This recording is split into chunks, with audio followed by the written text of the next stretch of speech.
In what I would consider his magnum opus, Barbarossa spoke about the Voyager, and specifically the welcome message from humanity to the universe we sent on board.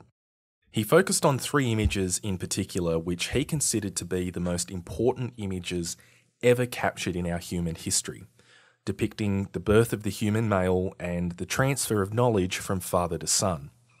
It's inspiring stuff, but we really have to ask the question whether we were truly honest about the representation of ourselves that we sent out into the universe on Voyager.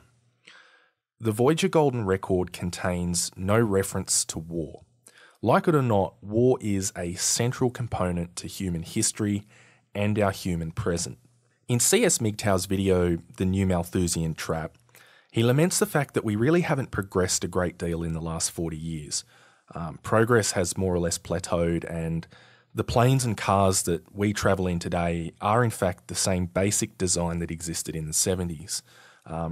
Believe it or not, the Boeing 747 first flew in 1969, and it's still one of the most common airliners in service today. Now, CS talked about many trappings of modern consumerism that led to this developmental stagnation, although I can't help but wonder if this isn't also in part due to the fact that we really haven't had any large-scale conflicts in the last half-century that truly pushed developed industrialised nations to the absolute brink of survival. Biplanes, helicopters, nuclear fission, all of these things were rapidly developed in times of conflict to be used as tools of war. World War II, the most devastating conflict in human history, was a clash of civilizations that literally spanned continents. Millions died. Entire cities that had stood for centuries were carpet bombed to rubble. Yet, over that 6-year conflict, as a matter of survival, tremendous leaps were made in medicine, mechanical engineering, rocket science, and computing. In the span of that 6-year conflict, the Germans went from propeller-driven Messerschmitt Me-109s to the world's first Me-262 jet fighters. The stakes for both personal and ideological survival were so high that development of new technologies to win were pushed beyond the envelope on both sides of the conflict. Even the space race that immediately followed played out against a backdrop of Cold War with the Soviets, as well as Korea, Vietnam. Additionally, the technology itself was largely based on the wartime rocket technology developed by the Germans. Comparatively, over the last 40 years or so, conflicts have been relatively minor, with self-contained effects that are rarely felt by the majority of Western citizens who make up the industrialized nations involved in those conflicts. The Manhattan Project saw us enter the nuclear age. For better or worse, the course of humanity fundamentally changed when Little Boy detonated over Hiroshima. Nuclear energy now accounts for over 10% of the world's total energy production, and to this day, people are still debating the ethics of dropping the bomb after Emperor Hirohito's initial offer of conditional Japanese surrender. I'm not sure the same can be said for the civilizational impact of some faceless guy remotely piloting a Predator drone, blowing up some nondescript bunker in the middle of the Afghan desert that, we probably won't even hear about unless somebody commits treason and slips WikiLeaks a bunch of classified diplomatic cables. During World War II, when England was being bombed on an almost daily basis, the conflict affected everyone directly, particularly the soldiers. Of the 125,000 men that joined the RAF Bomber Command, 55,573 were killed in action. That's a survival rate of just over 50%. So when those men enlisted, they were basically playing Russian roulette with, 3 rounds in the chamber. Comparatively, there is virtually zero risk to a modern drone pilot sitting at a computer 1,000 miles from the front line. I guess if he's unlucky, he might risk spilling a hot cup of coffee on himself. Now, there's no denying that frontline infantrymen still have one of the most dangerous jobs in the world. But even then, being posted to Iraq or Afghanistan today is not the same as charging over the top of a trench at Gallipoli or running up the beach at Normandy headlong into, oncoming German machine gun fire. Even for frontline troops, the risks and frankly the expectation of sacrifice just isn't the same as what it used to be. And that's to say nothing of the citizens sitting back at home completely unawares. Obviously, there are paradigm-shifting events that we are acutely aware of here in the First World. The world stood still the day those planes flew into the World Trade Center. Even here in Australia, for almost an entire week afterwards, you could switch the television on to any given channel and see the same 3 minutes of footage on repeat. Planes impacting, buildings falling. It was a really surreal moment in modern history. However, it did not push the US to the brink the way Europe was pushed in World War II. For all of the fear-mongering about Al-Qaeda and Islamic State, the annual death rate to US citizens caused by local gun violence outweighs the number of deaths from terrorism by almost 3 orders of magnitude. France, as absolutely tragic as those 129 murders were, will lose 25 times more people this year just from traffic accidents. What happened in France is a tragedy, and it's terrifying in as far as it fuels irrational, nightmare-filled contemplation about what could happen to you when you least expect it. But the chances of your nightmare actually coming true are about 100 times less likely than being struck by lightning. That irrational fear of terrorism really doesn't reflect a true survival threat to the French population or the French way of life. Not in the same way the Nazi panzer divisions did when they rolled into the heart of Paris in 1940. Despite our ever-growing fear of terrorism, some guy rolling around in the desert on the back of a Hilux ute with a rusty Cold War 50 cal really poses no immediate threat to Western civilization. The truth is that, as individuals, we are safer now than we have ever been in all of human history. And I think on some unconscious level, we must recognise this. I mean, as a population, we're scared. Specifically, women are scared. So much so that they're now claiming they need protection from office air conditioning. But that's really a topic for another video.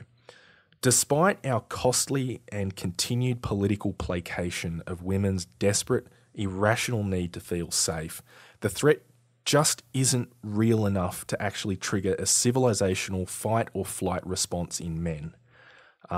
We're not scared enough yet for men, the builders and drivers of civilization, to actively push for the rapid development of like a functional pulse detonation engine to replace the 60-year-old turbojets we developed during World War II. Now, I agree with CS that our developmental stagnation is worrying, but the far more terrifying question for me is what happens if we are pushed past this point of stagnation. Stagnation is not ideal, but where will future technology lead us if the major advances are fundamentally fueled by widespread conflict? Muskets turned into repeater rifles, horses turned into tanks, biplanes became jets, which became remote-controlled drones. Technology continues to advance in such a way that, for those that control it at least, the risk of casualties are moving inversely to the scope of destruction they can cause, which is... It's all well and good for, reputedly benevolent superpowers who just want to spread peace and democracy. But as a species, we fundamentally crossed a threshold with the Manhattan Project that has put all of humanity equally at risk. See, for all the good that nuclear energy has done for us, the term weapon of mass destruction is not a misnomer. At the height of the Cold War, we basically had enough thermonuclear weapons pointed at each other that we could have effectively wiped out human life on Earth. If not from the initial firestorm, then the radioactive fallout that followed. Our very concept of warfare changed with that technology. During the Cold War, we fundamentally moved past any pretext of winning and losing and set a new goal of mutually assured destruction. And we came dangerously close to achieving that goal. From Wikipedia, on 26th of September 1983, The nuclear early warning system of the Soviet Union twice reported the launch of American Minutemen intercontinental ballistic missiles from bases in the United States. These missile attack warnings were correctly identified as a false alarm by Stanislav Yevgrafovich Petrov, an officer of the Soviet Air Defense Forces. This decision is seen as having prevented a retaliatory nuclear attack based on erroneous data of the United States and its NATO allies, which would have likely resulted in nuclear war and the deaths of hundreds of millions of people. Investigation of the satellite warning system later confirmed that the system had malfunctioned. The incident occurred at a time of severely strained relations between the United States and the Soviet Union. Only 1 week earlier, the Soviet military had shot down a South Korean passenger jet, Korean Airline Flight 007, that had strayed into Soviet airspace, killing all 269 people on board. Many Americans were killed, including US Congressman Larry McDonald. Now, this next quote puts the incident into spine-chilling context for me. Bruce Blair, an expert on Cold War nuclear strategies and former president of the World Security Institute in Washington, D.C., says, the American-Soviet relationship at the time had deteriorated to a point where the Soviet Union is a system, not just the Kremlin, not just the Soviet leader Yuri Andropov, not just the KGB, but as a system was geared to expect an attack and to retaliate very quickly to it. It was on hair-trigger alert. It was very nervous and prone to mistakes and accidents. The false alarm that happened on Petrov's watch could not have come at a more dangerous, intense phase in US-Soviet relations. That's how close we came to total annihilation in 1983. A hair trigger, a false alarm. It could have gone very, very badly for humanity, not as a collection of warring nations, but as an entire planet-bound species. I personally hope we don't become entrenched in a new Malthusian trap. I hope we progress to a Type 2 civilization. I hope we one day get off this rock and colonize other planets in our solar system. Perhaps we'll even be able to leave our solar system and step into the universe, not with robotic drones, but as an actual spacefaring species.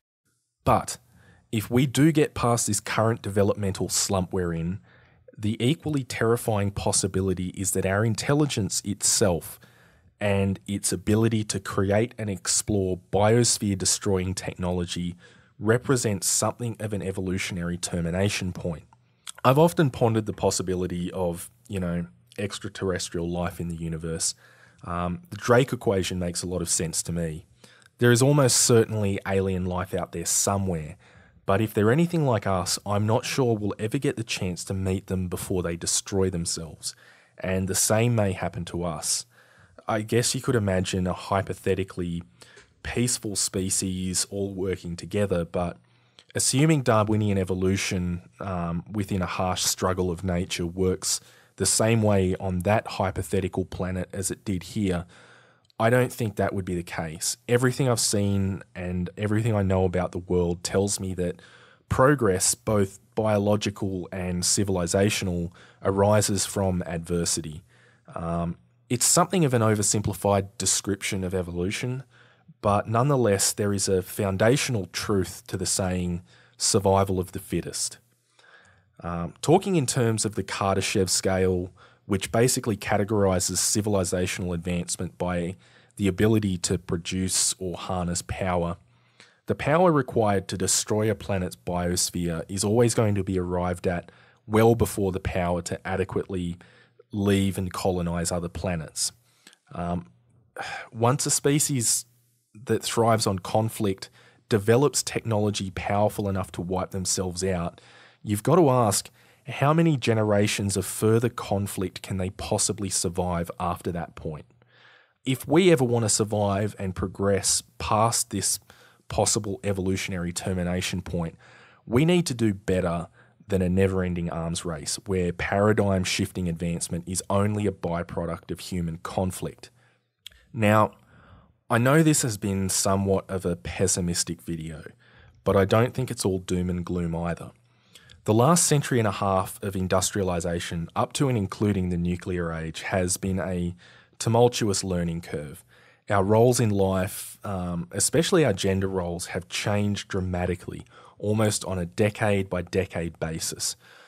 But I think things are finally starting to stabilise. I think we're starting to see a light at the end of the tunnel. And I think Japan gives us a pretty good glimpse of what that light may look like. Some estimates put the percentage of herbivore men in the 20 to 35-year-old demographic at around 60%. That's almost a two-thirds majority. This is important, not because it's the age demographic for starting families or the age for building future career prospects or whatever, but because 20 to 35 is also the common age demographic for military conscription. See, if the Japanese government turned around tomorrow and decided, they wanted to have another crack at conquering China, I don't think that shit would fly the way it did in 1937. Their society has changed too much. Specifically, men have changed. Japanese men have woken up from a 1,000-year slumber of traditionalism, feudalism, and imperialism to a world of readily available internet pornography and robotic farming. And they've realised, unconsciously and en masse, that in this new world, they don't need to be the blood that greases society's gears anymore. Any sense of nationalism or traditional obligation, especially in as far as sacrificing themselves to support useless, parasitic, stay-at-home lady children, is gone. These Japanese men are already opting out in a way that could be described as protesting their unwilling conscription into the role of corporate samurai. Seriously, how do you think it's going to go if the government tries to conscript these same men into military service? With a 60% majority of these conscription-age men already living as grass eaters, I don't think they get the support numbers they needed. I don't think it's feasible. Even if they started to drag young grass eaters to the boot camp by force, these men, who now make up a majority, would not constitute an effective military. Even in traditionalist Japan, where school children are taught that a nail which sticks up should be hammered back down, we are dealing with a fundamentally new breed of man, a man who prioritises his freedom. Now, in a great many ways, the grass eaters almost represent the very embodiment of the new Malthusian trap CS was talking about. But there is something to be taken away from this. While the Japanese grass eaters are men going their own way by the strictest definition of the phrase, MGTOW as a movement, as we understand it, has one very important thing going for it that the grass eaters lack. And that, gentlemen, is knowledge. The grass eaters have no Barbarossa. They have no Stardust, or CS, or Nico, or Spetsnaz. I see men having the opportunity to free themselves from this developmental arms race, but far from a simple rejection of traditionalist disposability like the grass eaters, this freedom is based on an enlightened male understanding of self and a personal quest for knowledge and future advancement. In the past, loners like Nikola Tesla existed as complete aberrations to the Victorian and Edwardian traditionalism of the day. In future, as more men begin to value their personal freedom in the face of technology and increasingly dysfunctional female behaviour, these self-interested, inquisitive, inventive men could actually become the new normal. As more and more men drop out and pursue their own interests rather than the interests of women, we may not need to rely on warfare as a tangential means of escaping the new Malthusian trap. Manufactured nationalistic pride no longer works. White feathers of shame no longer work. I see a future where, rather than an army of conscripted soldiers with guns shoved into their hands, we will come together and form a grassroots army full of Nikola Teslas, each armed with nothing more than his own imagination and the freedom to pursue his dreams. Make no mistake, gentlemen, we are entering a new age, being forged by a new kind of man. I started this video with a reference to Barbarossa's Powered by Orgasm, and it seems appropriate to end here with the same final thought. What ought to crawl has learned to walk.